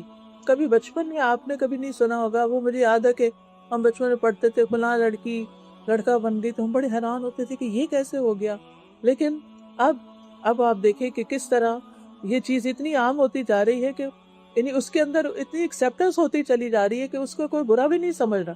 اور پھر آپ دیکھیے کہ کچھ لوگ جو ایک پروسیجر سے گزرتے ہیں کچھ دنوں کے بعد ان کا موڈ پھر بدل جاتا ہے اور اب وہ اس کو ریورس کرنا چاہتے ہیں. اللہ کی تخلیق پہ راضی نہیں، جو اللہ نے ہمیں دے دیا، جو اللہ نے ہمیں بنا دیا، ہمارا کیا کام ہے کہ ہم اس پر راضی رہیں. ٹھیک ہے اگر کسی کے دل میں کچھ اور خیالات آ رہے ہیں تو یہ شیطانی وسوسے بھی تو ہو سکتے ہیں نا، کیونکہ شیطان ہمارا دشمن ہے. اگر ایسے کچھ خیالات آ رہے ہیں تو ان کی اصلاح کی جا سکتی ہے، اور شیطان تو ہر طریقے سے انسان کو گھیرنے کی کوشش کرتا ہے. پہلے تو یہ فتنے کچھ بڑوں میں تھے لیکن اب ان فتنوں نے بچوں کو گھیر لیا، جس کی وجہ سے ماں باپ کی پریشانی دیکھی نہیں جاتی. اس کا حل کیا؟ حفاظت کیسے ہو؟ ایک ہی حل ہے اور وہ ہے ایمان محفوظ، ایمان کے اوپر کام کر کے ان کا ایمان مضبوط کریں، ان کی دینی تعلیم کا فکر کریں. آپ دیکھیں کہ ہمارے معصوم بچوں کا کیا قصور، نہ انہیں اسکول سے کوئی دین ملتا ہے. کتنے بچے اسلامک اسکولز میں جائیں گے؟ جو جاتے ہیں وہ بھی کتنے محدود ہیں، انگلیوں پہ گنے جا سکتے ہیں کیونکہ اتنے تو اسکولز ہی نہیں. اور پھر آپ دیکھیے کہ میجورٹی تو بچوں کی عام پبلک اسکول میں جاتی، ظاہر ہے وہ تو پبلک اسکول ہے، انہوں نے تو اپنا سلیبس پڑھانا ہے، وہ آپ کا دین تھوڑی پڑھائیں گے. بچوں کو ہم مسجد نہیں لے کے جاتے کیونکہ اب اسکول سے وہ تھکے میں آئے ہیں، اب ہمارے پاس ٹائم نہیں ہے، اب ہم نے ان کو جم لے کے جانا ہے، اب ہم نے ان کو سوئمنگ پہ لے کے جانا ہے، ابھی ہم نے ان کو باسکٹ بال کے لیے لے کے جانا ہے. نتیجہ کیا ہوتا ہے؟ مسجد جانے کا کوئی ٹائم نہیں، نہ اسکول نہ مسجد، تیسرا رہ جاتا گھر. گھر میں نہ باپ نے دین پڑھ رکھا ہے نہ ماں نے پڑھا ہوا ہے، کیونکہ ان کے ماں باپ نے ان کو کوئی دینی تعلیم کا انتظام نہیں کیا تھا. جو بچپن میں کئی اسکولوں میں اسلامیات وغیرہ پڑھ لی، اس کے علاوہ کچھ نہیں سیکھا. اب سوچئے کہ اس نیکسٹ جنریشن کا حال کیا ہوگا، جس کو نہ دین پڑھے ہوئے ماں باپ ملے، کہ گھر میں بھی کوئی دینی تعلیم نہیں ملی سوائے ڈانٹ ڈپٹ کے، اٹھو نماز پڑھ لو، یہ رٹ لو وہ رٹ لو. نہ گھر میں کچھ ملا نہ مسجد میں کچھ ملا. مسجدوں میں بھی عام طور پہ کیا ہوتا ہے، بچوں کے ناظرہ کی کلاسز تو ہو رہی ہیں، حفظ پروگرامز چل رہے ہیں. کتنی مساجد میں بچوں کو قرآن سمجھانے کا بھی کوئی راستہ نکلا ہوا ہے، کوئی طریقہ ہے، بہت کم، نہ ہونے کے برابر. مسجدوں میں بزرگوں کے پروگرام ہو رہے ہیں، یوتھ کے پروگرام کتنے ہیں جس میں واقعی ان کو کوئی ان کے دین سے متعلق، ایمان سے متعلق سالڈ نالج دیا جائے. ہم کہتے نہیں پھر بچوں کو اگر ہم یہ نہیں کریں گے تو وہ، یعنی کہ مسجد وغیرہ بھی جائیں یا کسی اسلامک اسکول بھی جائیں تو عام طور پر ہم ان کو انٹرٹین کرنے میں زیادہ وقت لگاتے ہیں کہ یہ کلرنگ کر لیں، یہ آرٹ اینڈ کرافٹ کر لیں، یہ سیکھ لیں، یہ وہ سیکھ لیں. بھئی دین کا علم کہاں ہے؟ ٹھیک ہے ان کو کھلائیں، ان کو کھیلنے دیں، ان کے ساتھ باتیں کریں، ان کو سٹوری ٹیلنگ کریں، لیکن ان کو دین بھی تو بتائیں. آپ سروے کر کے دیکھ لیجئے کہ آپ ان سے پوچھئے کہ ایمان کے ارکان کتنے ہیں، بچے نہیں بتا سکیں گے. ان کو پوچھئے کہ اسلام کے ارکان کتنے ہیں، بچے نہیں بتا سکتے. یہ تو بنیادی 2 اینٹیں ہیں نا. اور تیسری احسان کیا ہے؟ جبریل علیہ السلام آئے تھے یہ 3 کوسچن لے کے نبی صلی اللہ علیہ وسلم سے پوچھنے، دین سکھائیے. ہمارا دین ان 3 چیزوں کے اندر، ایمان اور عبادات، اللہ کے ساتھ تعلق، اور احسان بندوں کے ساتھ تعلق. تو جب ہمارے بچے دین کے علم کو جانے گے ہی نہیں. سلمان رشدی کا نام آپ کو سنا ہوگا، سب کو معلوم ہے. وہ بیسیکلی انڈین مسلم تھا. وہ اپنے ایک ویڈیو کلپ میں کہتا ہے کہ بچپن میں میرے فادر مجھے مسجد لے جاتے تھے، ساری نماز عربی میں ہوتی تھی اور مجھے کچھ سمجھ نہیں آتی تھی. پھر عید کا خطبہ ہوتا تھا تو میں پوچھتا تھا یہ کیا کر رہے ہیں، وہ بھی عربی میں ہوتا تھا. میرے والد کہتے جو یہ کر رہے ہیں نا بس ویسے ہی کرتے جاؤ، یعنی ویسے ہی ایکشنز کر لو. تو میں نے سوچا کہ جن باتوں کی مجھے سمجھ نہیں آتی میں اس دین کو کیوں اختیار کروں. تو میں نے دین چھوڑ دیا کیونکہ مجھے سمجھ ہی نہیں آتی تھی. آج کتنے ہی بچے یہ کہتے ہیں کیا عربک میں قرآن پڑھنا ضروری ہے؟ کہتے ہیں نا. مجھ سے تو بہت سے بچوں نے پوچھا کیا عربک میں پڑھنا ضروری ہے؟ ہمیں کچھ سمجھ تو آتا نہیں. اسی لیے آپ دیکھیے کہ سمجھے بغیر پڑھے جا رہے ہیں. ماں باپ خوش ہیں ہم نے ختم کروا دیا، ناظرہ پڑھا دیا، اب برکت ہو جائے گی، لیکن ان کو کوئی پتہ نہیں اس کا مطلب کیا ہے. یہاں کے بچے آنکھیں بند کر کے چیزیں نہیں لیتے، وہ فتنوں سے گرے ہوئے ہیں. ان کے بہت سے چیلنجز ہیں. آپ کو انہیں ٹائم دینا ہے، آپ کو ان کو وقت دینا ہے، آپ کو انہیں محبت دینی ہے، آپ کو انہیں اسلام کی خوبصورت تصویر دکھانی ہے، آپ نے انہیں اللہ کی معرفت، اللہ کی پہچان دینی ہے، آپ نے ان کو پروفٹ کی سٹوری سنانی ہے، پروفٹ کی سنت بتانی ہے، آپ نے ان کو آخرت کے بارے میں بتانا ہے، آپ نے ان کو قرآن کا مطلب سمجھانا ہے. یہ سب کرنے کے لیے کیا آپ کو خود علم کی ضرورت ہے؟ کوئی اور وہ نہیں سکھا سکتا جو آپ اپنے بچے کو دے سکتے ہیں، کیونکہ آپ اس کا مزاج سب سے زیادہ سمجھتے ہیں. آپ کو پتا ہے میرا یہ بچہ ایک بات کو کس طریقے سے سمجھتا ہے. اسی لیے کچھ بچے ایسے ہوتے ہیں وہ کسی اور کے قابو آتے ہی نہیں. آپ اچھے سے اچھا ٹیچر رکھ کے دیں، ہزاروں ڈالر خرچ کریں، ان بچوں نے کچھ نہیں سیکھنا ان سے، انہوں نے آپ سے ہی سیکھنا. وہ آپ سے جواب چاہتے ہیں، وہ آپ سے پوچھنا چاہتے ہیں. کیا آپ ان کے جواب دینے کے قابل ہیں؟ اور اگر نہیں تو کیا اپنے قابلیت کو بڑھانا نہیں چاہیے؟ کیا ہمیں خود دین کو نہیں سیکھنا چاہیے؟ تو میں آپ سب مدرز کو، گرینڈ مدرز کو، سب کو اس بات کی دعوت دیتی ہوں کہ آپ کتنی بھی مصروف ہیں، اپنا ایک وقت اسی طرح بلاک کریں جیسے آپ اپنے بزنس کے لیے وقت بلاک کرتے ہیں کہ یہ دینا ہی دینا ہے ورنہ کہاں سے کھائیں گے، یا آپ اپنی جاب کے لیے ٹائم نکالتے ہیں. ایسے ہی دین سیکھنے کے لیے مستقل بنیادوں پر لازماً ٹائم نکالیں، سیکھیں، اور سیکھ کر خود اپنے بچوں کو سکھائیں، خود ان کو بتائیں، محبت سے بتائیں، پیار سے بتائیں، ان کو ان کے خاندان کے بارے میں بتائیں، ان کو اسلام کی ہسٹری کے بارے میں بتائیں، تاکہ آپ کے بچے کانفیڈنٹ مسلمز ہوں، ورنہ قیامت کے دن جواب دینا ہوگا. قرآن مجید میں اللہ تعالیٰ فرماتے ہیں یا ایھا الذین آمنوا قوا انفسکم واہلیکم نارا، اے لوگو جو ایمان لائے ہو، اپنے آپ کو اور اپنے اہل و عیال کو آگ سے بچاؤ. ایمان والوں سے کہا جا رہا ہے خود کو بھی آگ سے بچاؤ، اپنے بچوں کو بھی آگ سے بچاؤ. کیسی ہے وہ آگ؟ وقودھا الناس والحجارہ، جس کا ایندھن، جس کا فیول انسان اور پتھر ہوں گے. پتھروں کی آگ، سخت گرم. علیہا ملائکۃ غلاظ شداد، جس پہ بہت سنگ دل ترش روح فرشتے مقرر ہوں گے. لا یعصون اللہ ما امرہم، اللہ ان کو جو حکم دے گا اس کی نافرمانی نہیں کریں گے. وَيَفْعَلُونَ مَا يُؤْمَرُونَ، وہی کریں گے جس کا اللہ انہیں حکم دے گا.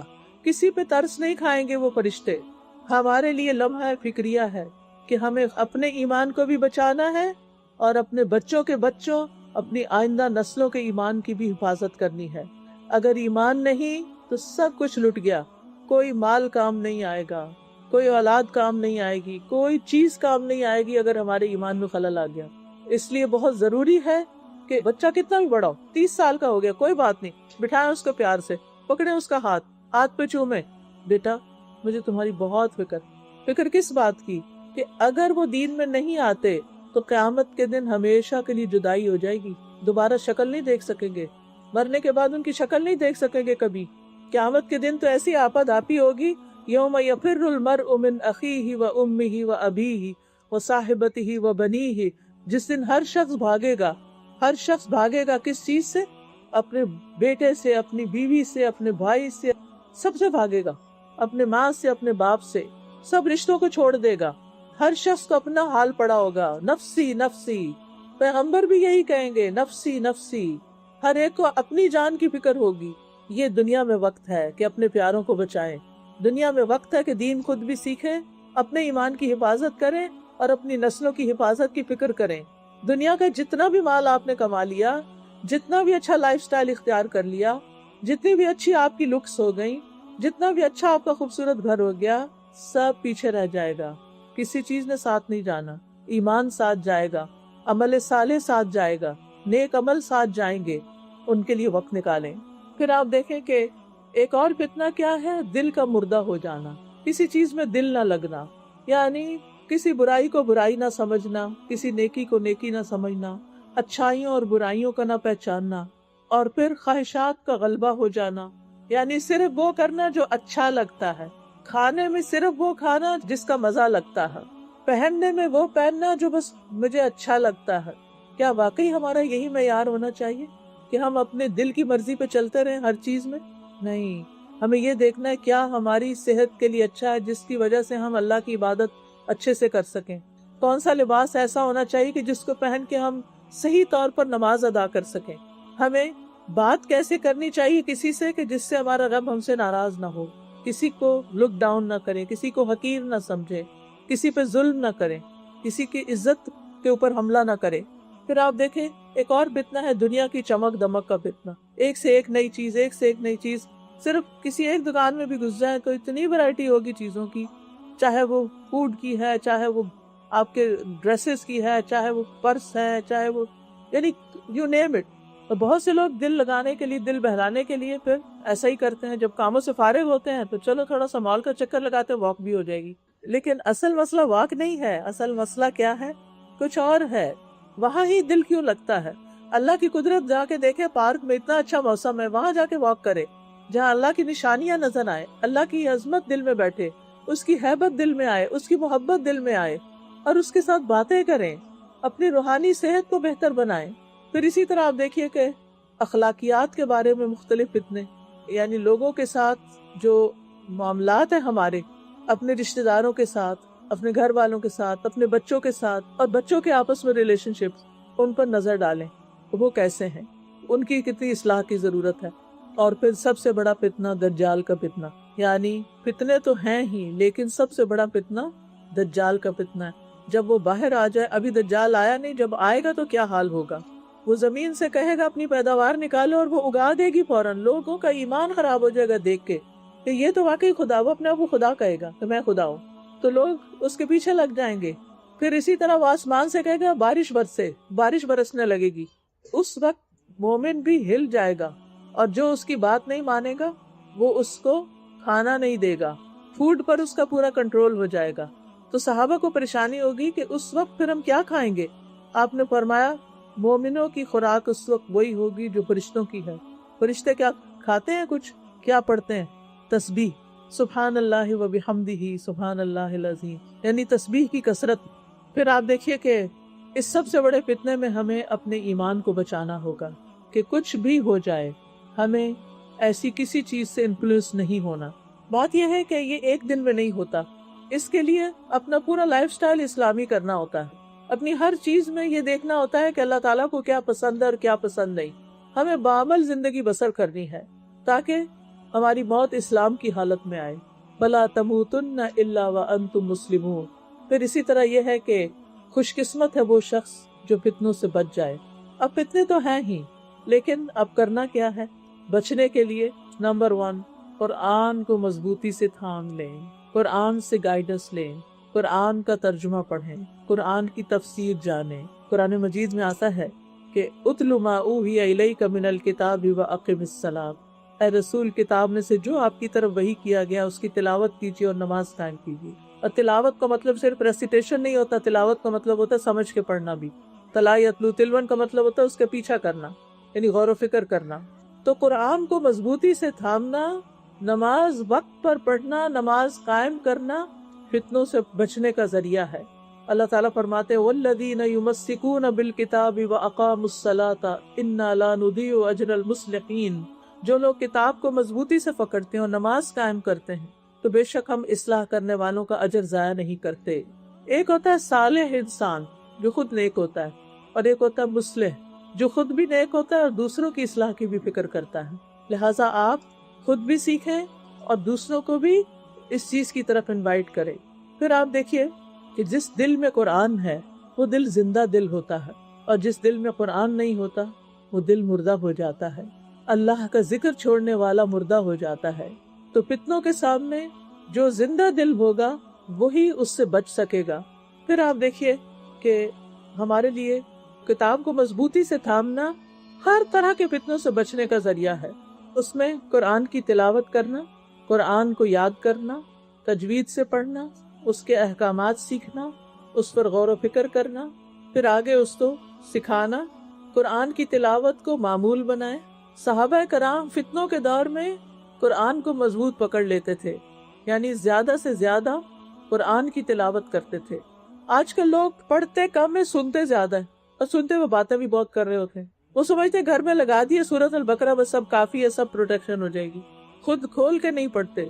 اور بعض لوگ کہتے ہیں صرف قاریوں کی خوبصورت آواز کے پیچھے جاتے ہیں، فلاں قاری کو لگاؤ، فلاں قاری کو لگاؤ۔ یہ کہنا چاہیے قرآن مجید سناؤ، یہ نہیں کہنا چاہیے قاری کو لگاؤ، کیونکہ اس میں نیت کیا ہے کہ ایک اچھی آواز سے بس محظوظ ہو جائیں۔ یہ نیت نہیں ہونی چاہیے، اللہ کے کلام کو توجہ سے سننا چاہیے۔ پھر آپ دیکھیے کہ قرآن کا کچھ نہ کچھ حصہ یاد کرتے رہنا چاہیے، اور پھر قرآن کو سمجھنے کی پوری کوشش کرنی چاہیے۔ دنیا میں سب سے زیادہ پڑھی جانے والی کتاب قرآن ہے۔ روزانہ کچھ نہ کچھ قرآن سے سیکھے، سنے۔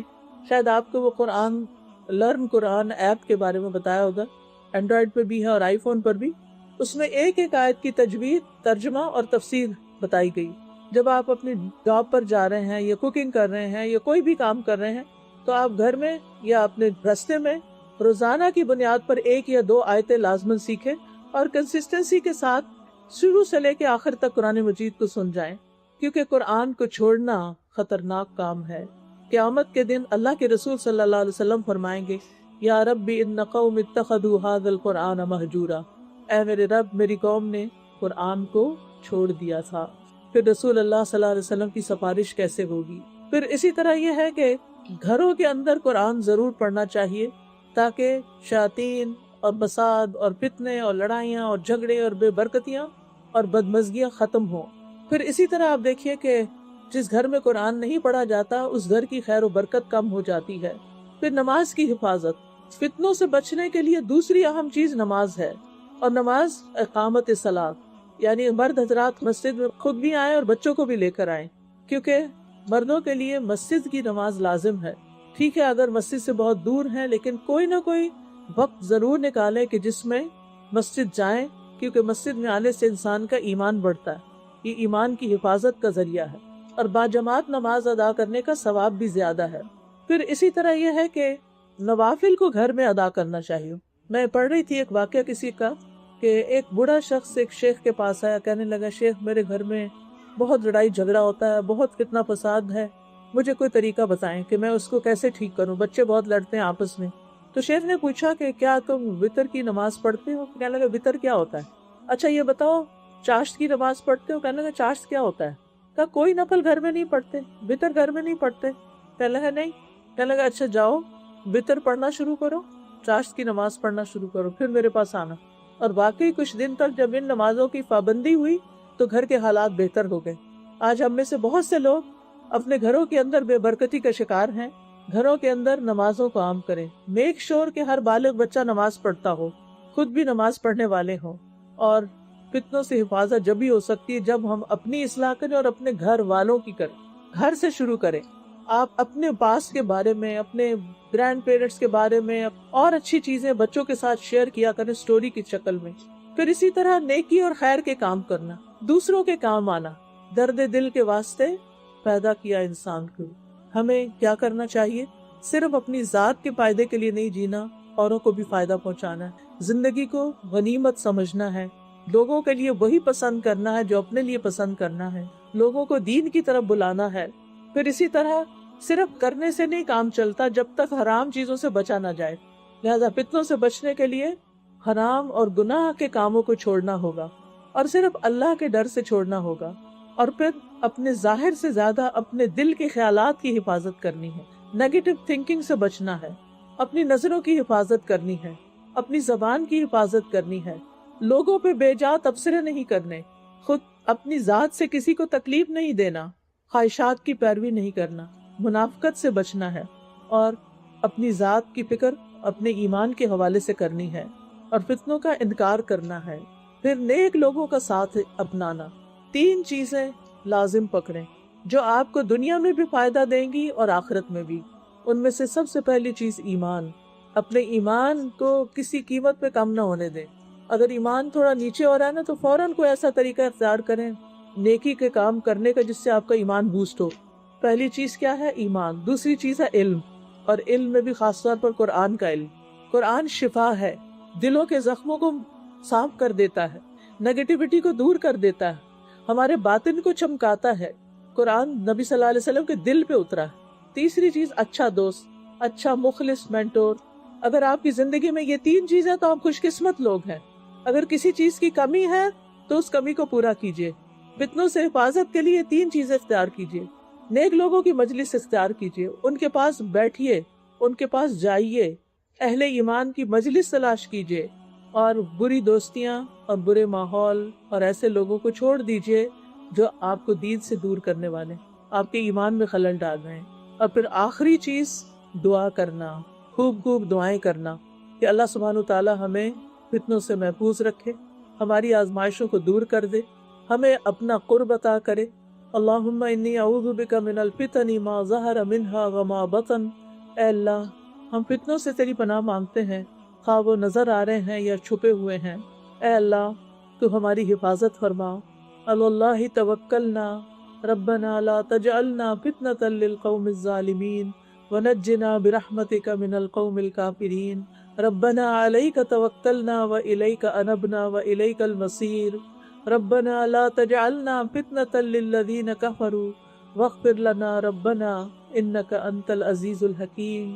نعوذ باللہ من سوء الفتن۔ اللہم انا نعوذ بک ان نرجع على اعقابنا او ان نفتن فی دیننا۔ اے اللہ، ہم اس بات سے تیری پناہ میں آتے ہیں کہ الٹے پاؤں پھر جائیں یا اپنے دین کے متعلق کسی فتنے میں مبتلا ہوں۔ اللہم انا نعوذ بک من عذاب جہنم ونعوذ بک من عذاب القبر ونعوذ بک من فتنة المحیا والممات ونعوذ بک من شر الفتنة المسیح الدجال۔ یا اللہ، ہمیں ظاہری اور باطنی فتنوں سے محفوظ رکھنا۔ یا اللہ، ہمیں مال کے فتنے سے محفوظ رکھنا۔ اللہ، فقر اور غربت اور محتاجی کے فتنے سے محفوظ رکھنا۔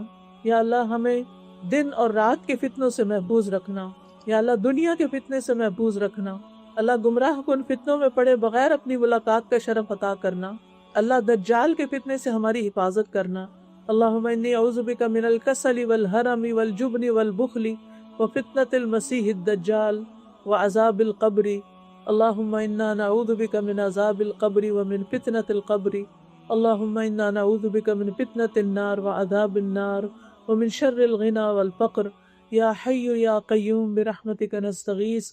یا اللہ، جتنی بہنیں آئی ہیں ان سب کا آنا قبول فرما۔ یا اللہ، جو کچھ بھی باتیں ہوئی ہیں ان میں سے جو صحیح ہیں وہ ہمارے دلوں پہ اتار دے، ہمارے عمل میں لا دے۔ اگر کوئی بات ناسمجھی میں کہہ دی ہے تو یا اللہ تو اس کو ہم سے دور کر دے، ہمارے سینے سے محو کر دے۔ یا رب العالمین ہمیں نفع مند علم عطا فرما، ہمیں پاکیزہ رزق عطا فرما، ہمیں خشوع والا دل عطا فرما، اپنے آگے گڑ گڑانے والا بنا۔ اللہ اپنے پہ توکل کرنا سکھا۔ اللہ تمام بیماروں کو صحت عطا فرما۔ اللہ سب کی اولاد کو ہدایت عطا فرما۔ اللہ سب کی اولاد کو ان کی آنکھوں کی ٹھنڈک بنا۔ یا رب العالمین جتنی بھی بہنیں آئی ہیں ان کے دلوں میں جو دعائیں ہیں، جو نیک تمنائیں ہیں، یا رب ان کو پورا کر دے۔ یا اللہ سب کی مشکلات آسان کر دے۔ یا اللہ سب کے دکھ دور کر دے، سب کے غم دور کر دے، سب کی پریشانیاں دور کر دے۔ یا اللہ ہمیں اپنی اولاد سے آنکھوں کی ٹھنڈک نصیب فرما۔ یا اللہ ہمارے سارے کام آسان فرما دے۔ یا اللہ ہمارے والدین پر اپنی رحمت نازل فرما۔ اللہ ہم سب کو حلال رزق عطا فرما، حرام سے بچا۔ اللہ ہمیں ان کاموں کی توفیق دے جن سے تو راضی ہو جائے۔ اللہ اس مسجد کو بہترین طریقے سے آباد کر دے۔ یا رب العالمین یہ بہت بڑی مسجد بن جائے اور اس میں ہم سب کا حصہ ہو اور سب کے لیے صدقہ جاریہ ہو۔ یا اللہ جو لوگ اس مسجد کا انتظام کر رہے ہیں ان کو بہترین جزائے خیر عطا فرما۔ یا اللہ جنہوں نے اس مجلس کا اہتمام کیا ان کو بھی بہترین جزائے خیر عطا فرما۔ اللہ جو بہنیں چل کے آئی ہیں، سواریوں پہ آئی ہیں، اپنا وقت نکالا ہے، کہ اللہ یہ سب ان کے حق میں نیکی بن جائے اور صدقہ جاریہ بن جائے۔ ربنا تقبل منا انک انت السمیع العلیم وتب علینا انک انت التواب الرحیم وصلی اللہ تعالی علی خیر خلقہ محمد وعلی آلہ واصحابہ واہل بیتہ اجمعین برحمتک یا ارحم الراحمین۔ اچھا یہ بتانا تھا کہ کتاب ہے فتنوں کے دور میں کیا کریں۔ یہ اس میں احادیث لکھی ہوئی ہیں، آپ یہ اپنے پاس پڑھی چاہیے، پاکٹ سائز کتاب ہے۔ ایک ایک حدیث آپ پڑھیں گے تو آپ کو پتہ چلتا جائے گا کہ ہمیں اپنی حفاظت کیسے کرنی ہے۔ پھر اسی طرح یہ ہے کہ ہماری الحمدللہ 7 days a week کلاس ہوتی ہے۔ You are most welcome. آپ کو کچھ خرچ نہیں کرنا، صرف وہاں پہنچنا ہے۔ آپ آئیے، سنیے، بیٹھیے، اور اگر آپ کسی کورس میں داخلہ لینا چاہتے ہیں تو موسٹ ویلکم۔ ہماری زندگی میں بہت سی مشکلات ہوتی ہے، رزق کی تنگی ہوتی ہے، اولاد کی طرف سے پریشانی ہوتی ہے، تو استغفار کے فائدے، یہ کتاب بہت فائدہ مند ہے۔ اس میں آپ کو پتہ چلے گا کہ کیسی کیسی مشکلات استغفار سے حل ہوتی ہیں۔ پھر آپ دیکھیے کہ رزق میں کشادگی کی دعائیں ہیں۔ بعض لوگ اپنے رزق کی طرف سے پریشان ہوتے ہیں تو یہ دعائیں بہت فائدے کی ہیں۔ پھر جو قرض کے بوجھ تلے دبے ہوئے ہیں ان کے لیے یہ دعائیں بہت فائدے کی ہیں، قرض سے نجات کی دعا۔ پھر شکر ادا کرنے سے نعمتیں باقی رہتی ہیں تو یہ اس کی دعائیں ہیں۔ پھر اسی طرح گھروں میں تعلیم کا انتظام ہونا چاہیے اور اس کے لیے یہ حدیث کی کتابیں اردو اور انگلش دونوں میں، قال رسول اللہ صلی اللہ علیہ وسلم اور 100 احادیث۔ پھر بہت سے لوگ دعائیں پوچھتے ہیں، جنوں سے کیسے بچیں، جادو سے کیسے بچیں، نظر بد سے کیسے بچیں، وسوسوں سے کیسے بچیں، ہمارے بچوں کی پروٹیکشن کیسے ہو۔ یہ کتاب ہر ایک کی ضرورت ہو، ایاک نستعین۔ اس میں یہ سارے ٹاپکس جو ہیں وہ آ جاتے ہیں، لہٰذا اس کتاب کا ہونا ہر جگہ پر بہت ضروری ہے۔ اور صبح و شام کے اذکار کا کارڈ بھی موجود ہے۔ چلیے ٹھیک ہے، جزاکم اللہ خیرا، سبحانک اللہم و بحمدک، اشہد ان لا الہ الا انت، استغفرک و اتوب الیک۔ السلام علیکم و رحمۃ اللہ وبرکاتہ۔